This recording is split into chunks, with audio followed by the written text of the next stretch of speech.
Welcome to the Ultimate Music Teacher's Productivity and Profitability Podcast. I'm your host, Glory St. Germain. Tune in to discover how you can unleash your teaching potential and turn your passion for music education into profit. Let's dive in.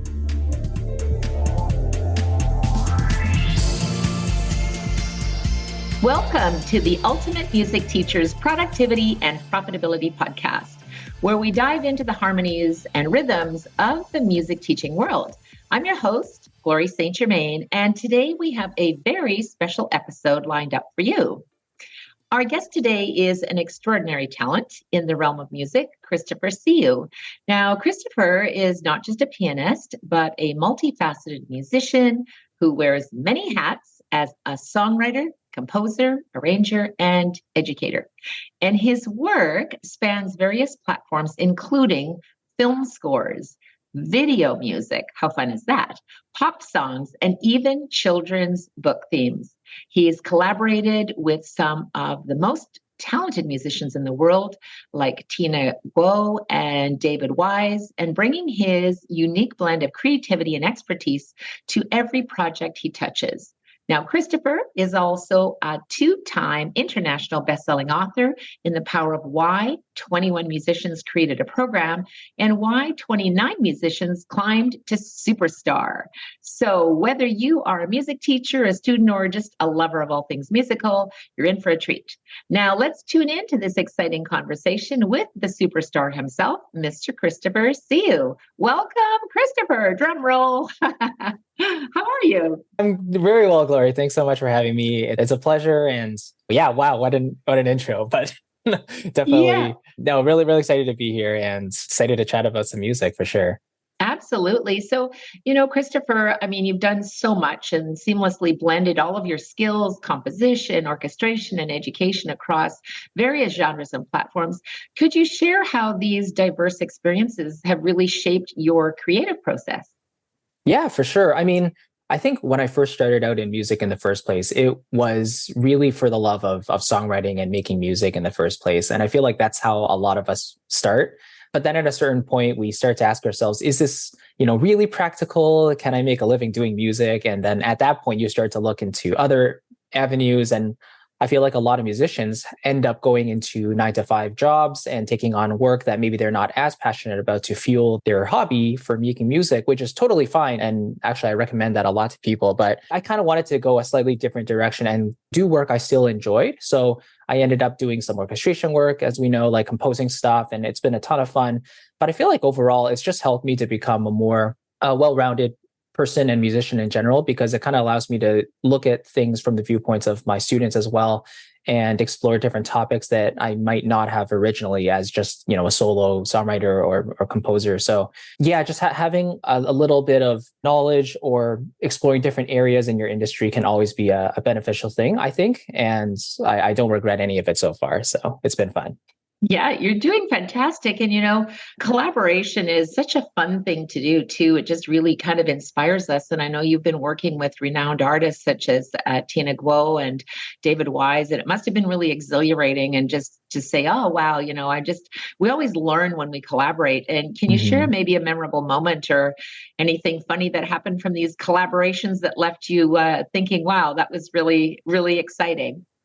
Yeah, like you said, collaborations are just a really good learning experience. And it's funny because each of these projects basically came as a result of having my YouTube channel, or I should say, like having the YouTube channel gave me the opportunity to take these projects on. So in the case of Tina Guo, she made a Facebook post about looking for a MIDI orchestrator. And at that time, I had just released a new piece of music and I thought, I kind of want to, shoot my shot and see how this goes. And I submitted a track and she enjoyed listening to it. And so we ended up working together and she was really quick and responsive. And I knew that she was super professional as well. I know, being the cellist of Hans Zimmer, it's always a little bit of pressure. So yeah, it was a ton of fun. And I think originally she had just asked for a simple orchestration on an original theme.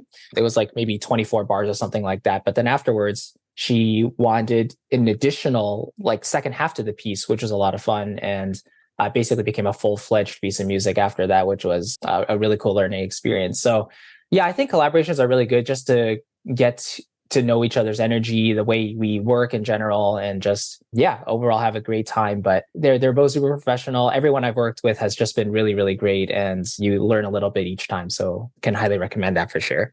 Yeah. And isn't it interesting how you think, oh, I've just got, this YouTube channel. Let's kind of see what happens. And I think now, it is the number one place to go if you want to learn something. Obviously, it's kind of where you start, and then you can see who's going to be really effective. And as your YouTube channel is there, and I know from our own Ultimate Music Theory YouTube channel, if someone is looking for music theory, then they're going to find us. And if someone's looking for music, they're going to find you. So I think it's an awesome tool, and it's evergreen. Like, it's always there. So it's a great opportunity for that. So congratulations. That is really impactful. Thank you. I want to talk a little bit about you as a composer, and as a composer in the digital age. Many years ago, you used to have your little pen, dipped it in some ink, and would, become the Beethoven of the world. But how do you balance the use of technology and then traditional composition methods in your work? Do you have any favorite tools or software that have become indispensable in your creative process?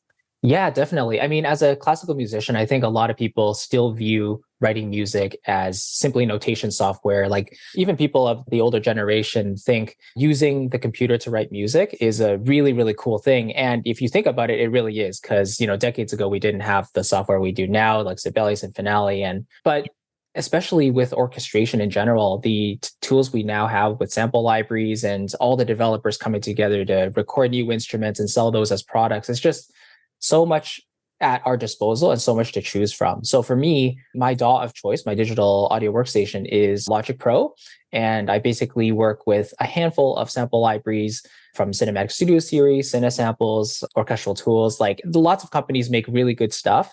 But at a certain point, there's also the overwhelm of having too much, right? So you want to really know the tools that comprise your workflow and make a lot of sense for your own personality. And then that's how you get the best results from your own music. So yeah, for me, I actually don't work too much in notation software nowadays, because it's just really fun to go directly into the DAW, maybe play out a little piano sketch using a sample library, and then use your orchestral stuff to kind of mock it up and make it sound as realistic and musical as possible. So yeah, I would say Logic and a few of those libraries are really indispensable to me. And the great news is that they're just more affordable than ever before too. So especially now with Black Friday, as we're recording this, but there's usually good sales throughout the year, and you can find some really good starting points for libraries and sounds around the internet. So it's a lot of fun. 100%. I think too, sometimes I remember when I was writing some music for, I'm nowhere near the composer that you are, Christopher, but I would consider myself a baby composer, and wrote some music for the Ultimate Music Theory workbook series. And I remember just kind of, even then, taking just staff paper, and obviously you create it and it has to go into a workbook, so you use the technology tools.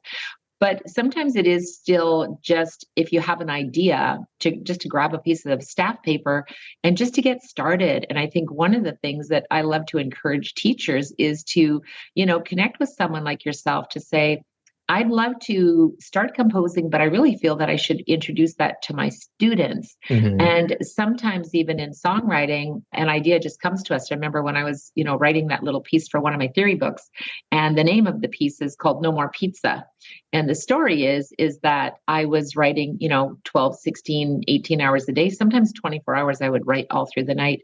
And my husband was in charge of making meals. And I remember him saying, oh, pizza's here. And he'd ordered pizza like 6 days in a row. And so the name of the song, I turned it into I quickly changed the key signature and went, this is going to be in a minor key. And I'm calling there we go. No More Pizza. That's great. So it's a lot of fun. And I think your journey too, it's quite inspiring. Could you tell us maybe a specific challenge that you faced in your career? How did you overcome that? Ooh, yeah. I mean, I think the thing is, like, we all have specific challenges, and at some point they become so many that we kind of block them out, and it's sometimes there's just so many to choose from. But I think throughout my journey, I've been pretty satisfied where things have progressed, and I've definitely learned a lot along the way. I think the biggest thing that I've learned is just that discipline will trump basically anything else. And the saying that hard work beats talent, I think, is mostly true. And that if you really put the effort in and you truly believe in what you're trying to do, then it's very hard for it not to come to fruition for you, you know? And actually one of the recent stumbling blocks I had was just a lack of motivation to write new music. And that was something I got into music for. And so it scared me a little bit when I didn't have that fire anymore. And I was asking myself, well, can I even write anymore if I'm not even feeling inspired? Because if I write something and I feel like I'm forced to write it, or I feel like I'm forcing ideas, then I'm going to second guess that. And then it might not be good in my view anymore. And then I might just scrap it. But I basically forced myself to commit to a new project. And so at the time of this recording, I'm actually working on a collection of instrumental pieces, and I want to do a live premiere for it next spring, do a live concert. And so that's kind of giving me a sort of a deadline to aim towards. And I've also tried to make it more deliberate in terms of my writing process. Like I'll try to write a little bit each day. Sometimes it goes really well. Sometimes it takes longer, but at least having that decision to sit down and try to get something out there, I think is better than doing nothing at all and just waiting for inspiration to strike. So writer's block is so real, but I feel like there are ways to get around that. And sometimes getting started is the first thing you have to do. And then the rest can just flow. Yeah. And I think too, I really liked what you just said, Christopher, about having a deadline. And, we all know that if you have 3 months to complete a project, it's going to take you 3 months. Yeah. And if someone says, sorry, we need that in 60 days, well, surprise, surprise, you got it done in 60 days. Exactly. So Yes. Deadlines are really, sometimes they're a good thing. I often put, little deadlines on my own calendar just for my own self-motivation, because otherwise it's just like, no, I'll get around to it, Exactly. but if you have a deadline, the project gets done pretty fast, Mhm. So congrats on that. That sounds exciting. Back in the groove, right? As they say. Trying. Exactly. Yeah. And it's one of those things where I feel like I compare it a lot to exercise. And exercise is really, I think, good topic because it's a physical thing that you can feel, but it's also you can see it over time as well. So it's one of those things where you stay consistent. And if you kind of know what you're doing, you have a program you like to follow, then you will see those results over time if you are making those steady improvements, lifting more weight or running more, doing more cardio. Like it really helps to have that goal in front of you and knowing kind of what you're trying to work towards no matter what. So what are you trying to tell me? To get back on the treadmill? Is that your message for me? That's the message I've told myself for the past 2 years. So I'm trying to stay consistent. I'm going to commit. It's funny you said that, Christopher. My son is here visiting, and he said to me, he said, Mom, you need to get on the treadmill. Like we have a gym in our home. Like, what is your excuse? Wow. Right. So I'll be getting on there, maybe even later today. You've kind of inspired me. Trust me, you're not alone. I'm trying to push my mom to do the same as well. Yeah. Actually, she works so much, but I'm just like, Mom, you got to stay healthy. You got to walk a little bit at least. Yeah, at least, and not just to the fridge, right? Right, exactly. Grab the chips. Let's come up with something. Yeah, I'll put some of your inspirational music on when I'm on the treadmill. Oh my gosh! Today, so let's talk a little bit about the soundtrack of your life. So you've gone from video game music, which sounds like a lot of fun to create, to cinematic trailers. Your portfolio is incredibly diverse. How do you approach composing for different mediums? Like, do you have a personal favorite of a project that you work on? Yeah, I think the influences that we grow up with, the music we listen to in our childhood and our teenage years, and even in our adulthood, I think that really plays a big role in how we as composers put music out there. And there's always the fear that we're plagiarizing other people. And while I think it's almost inevitable that you will lift something from someone else, the fact that it's coming from you and like you'll do something slightly different and that kind of makes it your own. And I think it's just better to write the music and put it out there. And at least that came from yourself, right? And so for me, this surprises a lot of people, but I actually don't do scoring and writing for media that much as a living. Actually, I personally get the most fulfillment out of just writing my own music and putting it out there. That's the whole reason I got into music in the first place.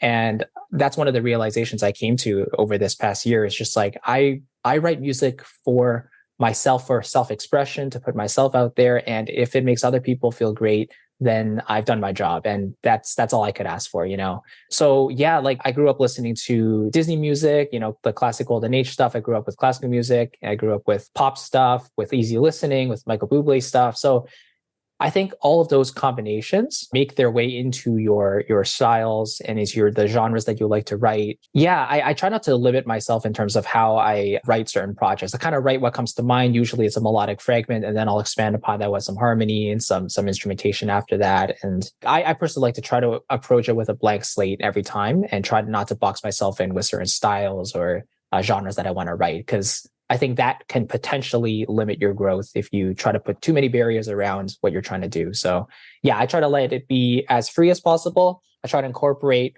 whatever influences might come to mind, but at the end of the day, as long as I'm happy with it, then I'm happy with it. So yeah. And I think one of the most powerful things in music is, as a creative, is just so much of your heart and personal expressions. It's really an outlet for so many people that maybe feel that they can't share anything verbally, but yet music gives them an opportunity to use that outlet. Yes. And, as we're going to kind of switch gears from being that musician now into sort of the teaching tempo, because as an educator, we also have to see that self-expression. Sometimes it's just simply, the way that a student is performing. But as an educator, what do you believe is the most important lesson or piece of advice that you can give to aspiring musicians and composers today, especially those that are maybe looking to break into the industry? Because we, of course, have the young ones there, but there's also those students that, get a little bit older and they're saying, well, I have this passion in me. How can I break into the industry? What should I do? Yeah, well, I think breaking into the industry, it's broad in a way where there are so many possibilities to get started in music, right? And music is such a beautiful art because I don't think it really is limited to age, which unlike many other things like sports. So yeah, I think the first thing we should probably do is figure out exactly what we want with our music. Like, what are we trying to do?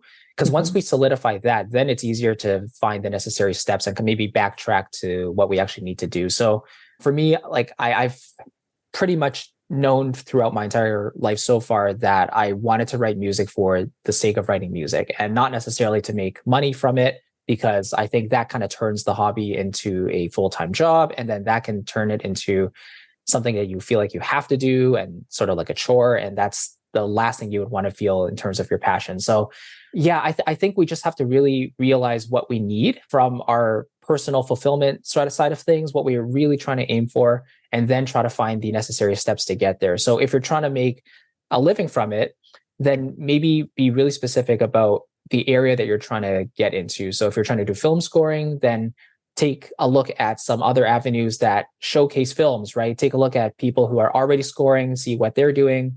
The connection aspect, I think, is so underrated, but it really is everything. Like, music is a people industry. So you have to be in touch with people, starting directors and starting, video producers who are just trying to get their name out there, maybe collaborate with them and do some stuff with them to get your foot in the door. It really is so possible to do whatever you want to do, but you kind of have to know where you want to get started, and then you can figure out the steps to get there. So just keep in mind that networking is everything. Join some Facebook groups, maybe look at LinkedIn, but see where the people are and see what they're talking about, and then see how you can add some value in some great ways. Yeah, that's great advice. It is really about building relationships. And I think when we think about, usually when you're writing, you're by yourself, or you maybe are collaborating with someone else. But primarily when you want to grow your business and you want to make a career out of this, it is about networking. It is about building relationships. It's about, even listening to podcasts and getting some tips about where you could go. So when you're reflecting on your career, is there a particular project or composition that you feel was kind of that turning point for you professionally, something that really, put your name on the map in the music world? Oh, that's a good one. I feel like my YouTube channel has basically been my portfolio from the beginning. And I actually kickstarted my channel with a piece of music inspired directly from Mario music and all that. But over the years, it's just been like updating the channel every so often with new music. And I can't specifically recall like a turning point, if you will, where like everything changed. I think it's just been a slow burn, a slow growth. And I think in a way that is probably better than having like a flash in the pan, having things suddenly explode and blow up. And while those things can be really, really exciting, sometimes you're going to chase that high, that momentum, and then you kind of fall back down. You kind of crash. Yeah. Whereas if you go slow and steady and you just work at it each day, each week, then you'll start to see those results. And when I look back now, 5 years ago when I started, I can't really define any specific moment that I was like, wow, this really helped me explode or anything like that. But it's just this consistent grind. I don't want to use the word grind or hustle, but Yeah. a specific just commitment to doing it, and you just get better each day. So Yeah. it's always a lifelong journey, I guess. Yeah, absolutely. And, I've had the honor of knowing you for quite some time now. And I was so grateful when you said, yes, I want to be, a contributing author in the Power of Why anthology book series. And congratulations, Christopher, because you Thank are you. an international bestselling author, two-time international bestselling author in the Power of Why 21 musicians created a program and the Power of Why 29 musicians climbed to superstar. Can you share a little about your chapter and why you created your program? You created, you filmed it, you released it, your online course, cinematic music creation. Can you share a little bit about that story? Of course. Yeah. So when I started my YouTube channel, I mainly used it as an avenue for getting my music out there and then sharing my process as well. But over time, as I continued to do the YouTube stuff, people started asking more about my personal process. And to be honest, there's only so much you can teach in, a 10, 15-minute YouTube video. And so the next logical step was to kind of put together a full start to finish program, taking the student from the, initial idea all the way to the polished final master. And so, yeah, cinematic music creation in particular is just my step-by-step system for creating orchestral music and putting it out there in the world. So there's things like music theory and orchestration and, taking musical ideas and developing them, mixing and all that stuff. Yeah, it's like my flagship program, but a lot of people have went through it and enjoyed it. And it just allows me to share everything along the way without worrying about, leaving things out. And it's just a full look at complete process. And I personally like to keep things as simple as possible while still getting good results. So yes. I think it's important for people getting into the industry to know that you really don't need that much to get started. You just need a workflow and a process to follow, and the results can follow from there. So yeah, that's what CMC is all about. But yeah, some other programs I created along the way tackle different areas, but CMC, I would say, is the starting point. Yeah. Well, congratulations. I know you've had massive success with that. And as a composer, I'm going to put you on the spot here. Yeah. So we're going to lighten our mood a little. So if you had to compose a theme song for an everyday activity, like making coffee, which is avid coffee drinker, I have to have my mushroom coffee. I probably drink 10 cups of coffee a day. I know, it's so good. So you're going to write a little song about making coffee in the morning or walking the dog, whatever it might be. What would that sound like? And you can feel free to hum a few bars if you feel so inspired, Christopher. Okay. Mushroom coffee, huh? That's pretty cool. Yeah. Let's see. Well, just before hopping on this call, I was writing something in E flat. It was kind of like up tempo. So let's see. Making a coffee with mushroom sauce. Making a coffee that tastes so good. I have to find something that rhymes with sauce. Boss. Making up coffee cause I'm a boss and I'll drink it today before I get to work. Oh, I couldn't rhyme the second half, but damn it. Oh my gosh. Right. It's so good. Okay, I'll expect the full version. Yeah, full soundtrack coming out. The full Lincoln. Of course. Well, did you know that even Bach wrote a song about coffee? Did you know that? I did not know that. That's amazing. Oh, wow. Yes. Very actually, cool. I wrote a blog about it. It's called the Bach Coffee Song, and he loved coffee. And there's actually a really, really cool YouTube video on Bach's coffee songs. So you'll have to check it out. It's pretty funny. Sounds good. And so we're looking ahead at your coffee song that'll be coming out soon. Looking ahead, what are some of your goals or dream projects that you've got on the musical horizon?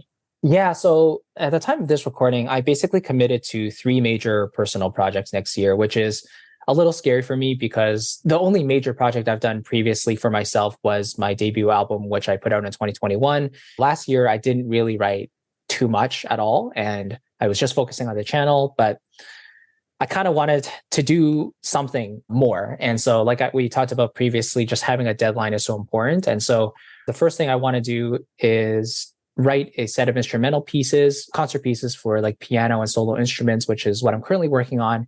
And I want to premiere that in spring as in a live concert, which will be the first time I'm doing something like that. So I'm really excited for that. And then I'm also working on the second album as a follow-up to my first, probably release that in the spring or summer. And then I want to round off the year with an original Christmas album. So I'll be Wow. it'll be busy. It's a little scary, but I think again, with those goals and splitting it out into different months and then working backwards and deciding what to do each week down to each day, blah, blah, blah, can kind of start to piece those steps together and make those little progress moves. So yeah, I'm excited for those things, but it'll be a busy year, I'm thinking. We'll see.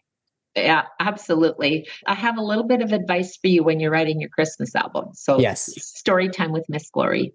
Yes. So my husband, I know you can't see the excitement in his eyes, but I can. So, so my husband, Ray Saint Germain, is a professional musician and singer, and he was asked to write a Christmas album. The problem was it was June. And it was, as you know, musicians need inspiration. They need to kind of feel the thing. So I, being, a producer myself, thought, how can I help him kind of get in the mood? So here it is, June. I got out all the Christmas decorations. I was making, the Christmas meal. I was getting everything. And he was like, this is actually really helping me. I'm starting to, kind of feel in the mood. Anyway, it was down to the wire. And he said, I need 2 more songs for the album. He said, could you please help me write them? And I said, sure, I can. So one of the songs is called I Lost One Reindeer. What the heck is the title of the other one? I'm Missing You This Christmas. So I wrote the words and Ray wrote the melody. So it was a little bit of a collaboration. I'm more of a lyric person than full on, write the musical score. But it was a great honor. We got the album done in June so we could release it, at Christmas. So if you're checking it out on YouTube, it's the Ray Saint Germain Family Christmas album. And when you get to I Lost One Reindeer, that'll be mine.